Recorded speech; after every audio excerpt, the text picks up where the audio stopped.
நான் கொக்குவில் சந்தையில் வந்து மாவீரத்தினம் செய்ததாக இன்று காலையில் வந்து போலீஸாரால் என்னை ஜாழ் போலீஸ் நிலையத்துக்கு வர வச்சு என்ன ஒரு 3/4 மணி நேரமாக அவர்கள் சில கேள்விகளை கேட்டார்கள். நாங்கள் இந்த ஆறு என்னென்று செய்த நீங்கள் ஆறு இதை ஒழுங்குபடுத்தினது உங்களுக்கு காசுகள் என்னென்று வந்தென்று சொல்லி கேட்டாங்க.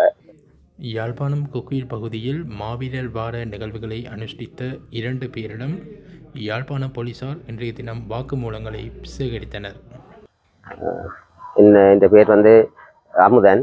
நான் கொக்குவில் சந்தையில் வந்து மாவீரத்தினம் செய்ததாக இன்று காலையில் வந்து போலீஸாரால் என்னை ஜாழ் போலீஸ் நிலையத்துக்கு வர வச்சு என்ன ஒரு 3/4 மணி நேரமாக அவர்கள் சில கேள்விகளை கேட்டார்கள். நாங்கள் இந்த ஆறு என்னென்று செய்த நீங்கள் ஆறு இதை ஒழுங்குபடுத்தினது உங்களுக்கு காசுகள் என்னென்று வந்தென்று சொல்லி கேட்டார்கள்.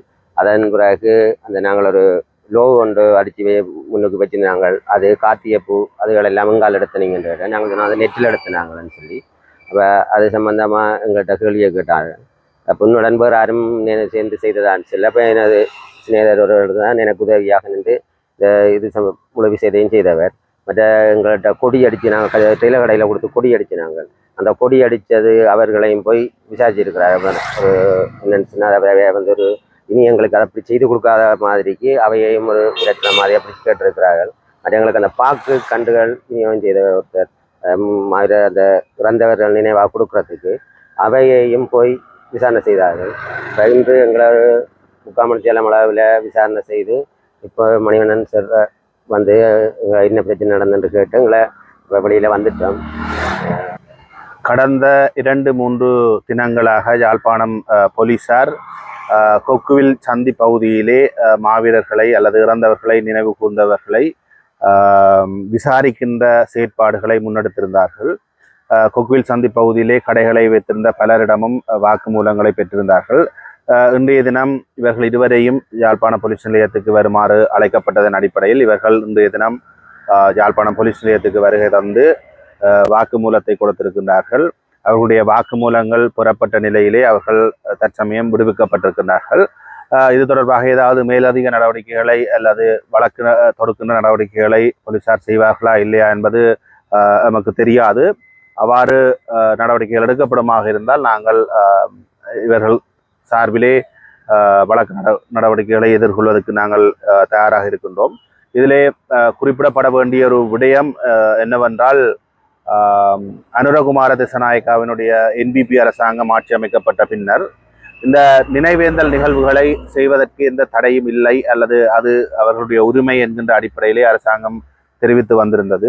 அவை பத்திரிகைகளிலும் செய்திகளாக வந்திருந்த நிலையிலே தங்களுடைய இறந்த உறவுகளை நினைவு கூறுகின்ற நிகழ்வுகளை செய்தவர்கள், அதிலும் குறிப்பாக கொக்குவில் சந்தி பகுதியிலே செய்தவர்கள் விசாரணைக்காக அழைக்கப்படுவதென்பது உண்மையிலே ஒரு இரட்டை நிலைப்பாட்டை காண்பிக்கிறது. நாங்கள் ஒரு பக்கத்தாலே அரசியல் காரணங்களுக்காக அவர்களை நினைவேந்த அனுமதிப்போம் என்பதும், நினைவேந்தல்களை செய்தவர்களை போலீஸ் நிலையத்துக்கு வரவழைத்து விசாரணைகளை செய்வதென்பதும் ஒரு முரண்நகையான ஒன்றுக்கொண்டு முரண்பாடான ஒரு விடயமாக இருக்கிறது. நாங்கள் எங்களுடைய நினைவேந்தல்களை எங்களுடைய இறந்த உறவுகளை நினைவு கூறுகின்ற விடயத்திலே நாங்கள் சுதந்திரமாக எந்தவித இடையூறுமின்றி நாங்கள் நினைவேந்த அனுமதிக்கப்பட வேண்டும் என்பது எங்களுடைய நிலைப்பாடாக இருக்கிறது. ஆகவே இந்த ஆட்சி மாற்றம் என்பது நினைவேந்தல்கள் விடயத்திலே பெரிதாக ஒரு மாற்றத்தையும் கொண்டு வரவில்லை என்பதை இவ்வாறான நிகழ்வுகள் எங்களுக்கு சுட்டி காட்டுகின்றன. நாங்கள் எத்தகைய தடைகள் ஏற்படுத்தப்பட்டாலும் இவ்வாறான கைதுகள் இடம்பெற்றாலும் நாங்கள் அவர்கள் தொடர்பாக எதிர்காலத்திலே நாங்கள் வழக்குகளில் ஆஜராகுவதற்கு நான் தயாராக இருக்கின்றேன். அதே போன்று இவ்வாறான நினைவேந்தல்களை நாங்கள் தொடர்ந்தும் அது எங்களுடைய உரிமை. பயங்கரவாத தடை சட்டத்தின் கீழே இறந்தவர்களை நினைவு கூறுவது அல்லது விடுதலை புலிகளை கூட நினைவு கூறுவது தடையாக சித்தரிக்கப்பட்டிருக்கவில்லை. 2011ஆம் ஆண்டு வெளியிடப்பட்ட வர்த்தமானியிலே சொல்லப்பட்டிருக்கிற விடயம் விடுதலை புலிகளுடைய சின்னங்கள் சீருடைகளை பயன்படுத்துவதுதான் தடை செய்யப்பட்ட விடயங்களாக குறிப்பிடப்பட்டிருக்கிறது. கடந்த முறை நல்லூர் பகுதியிலே தியாகதீபம் திலீபன் அவர்களுடைய நினைவேந்தல் நிகழ்வுகள் செய்யக்கூடாது என ஒரு வழக்கு யாழ்ப்பாண நீதிவான் நீதிமன்றத்திலே முற்படுத்தப்பட்ட பொழுது அதிலே நானும் ஒரு கட்சிக்காரராக இருந்தேன். அதிலே தடையை கோரி போலீசார் பயங்கரவாத தடை சட்டத்தின் கீழும் அதன் அடிப்படையில் வெளியிடப்பட்ட வர்த்தமான பிரசுரம் தொடர்பிலும் குறிப்பிட்டு இந்த தடையை விதிக்க வேண்டும் என்று கௌரவ நீதிவான் அவர்களிடம் விண்ணப்பித்த போது நினைவேந்துகின்ற விடயம் பயங்கரவாத தடுப்பு சட்டத்திலோ அல்லது வர்த்தமான பிரசுரத்திலோ தடை செய்யப்படவில்லை என்பதை கூறி அந்த தடை உத்தரவை வழங்க கௌரவ மன்று மறுத்திருந்தது. ஆகவே நினைவேந்தல் என்கின்ற விடயம் பயங்கரவாத செயற்பாடு அல்ல. ஈவன் ஜேவிபியினுடைய தலைவர்களை இறந்தவர்களை நினைவு கூர்ந்த நிகழ்வை கூட ஜேவிபியினர், அதாவது இன்றைய ஆட்சியாளர்கள் தென்னிலங்கையிலே நவம்பர் மாதத்திலே அவர்களும் செய்திருக்கிறார்கள்.